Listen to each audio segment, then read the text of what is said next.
we think of people in wheelchairs, we think of people using sign language, we think of people using guide dogs or white canes, and communicating through Braille. What we've really tried to do this year, as well as the previous few years, is to say, but it's more than that.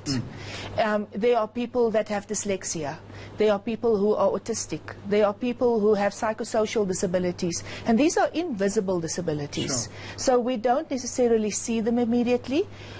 Ultimately, it's about whether society allows and enables me to participate as a disabled person.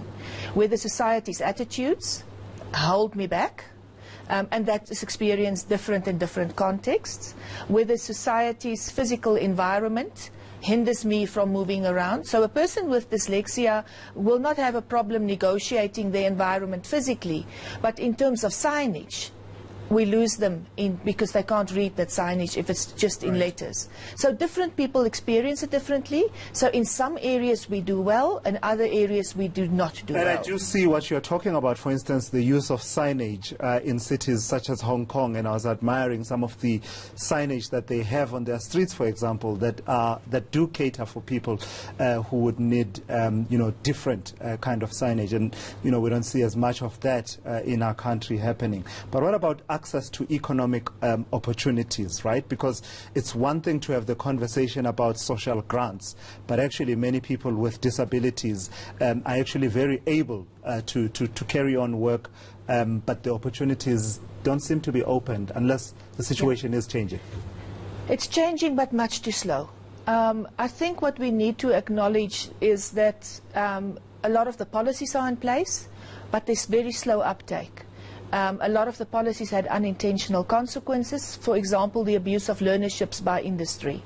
And I think we need to acknowledge that until we get our school system right, so that we turn out learners, young people with disabilities that have the requisite skills and life experience, we're not going to get them into varsity. So a lot has happened in the post-school education system to accommodate students with disabilities much better. But if we don't get them through school, we're not getting them into university. Similarly with the economy, if people don't have the skills, if they're unable to negotiate their environments, if they're unable to access websites that provide information, then they are unable to participate in the economy. On top of that, then the attitudes. People would often can choose between doing business with a company owned by disabled people and doing business with a company not owned by them. And people tend to go to what they know and what's similar to them. So disability is very much in the same environment as our race transformation agenda, our gender transformation agenda. It's just that a lot of disabled people also have the race and the gender agenda on top of their disability. Sure. Thank you so much for coming through, Lidia Pretorius, and giving us those insights. Absolutely important conversation there. And we were joined by Elva Boyce. Thank you, Elva, for joining us as well here on ENCA.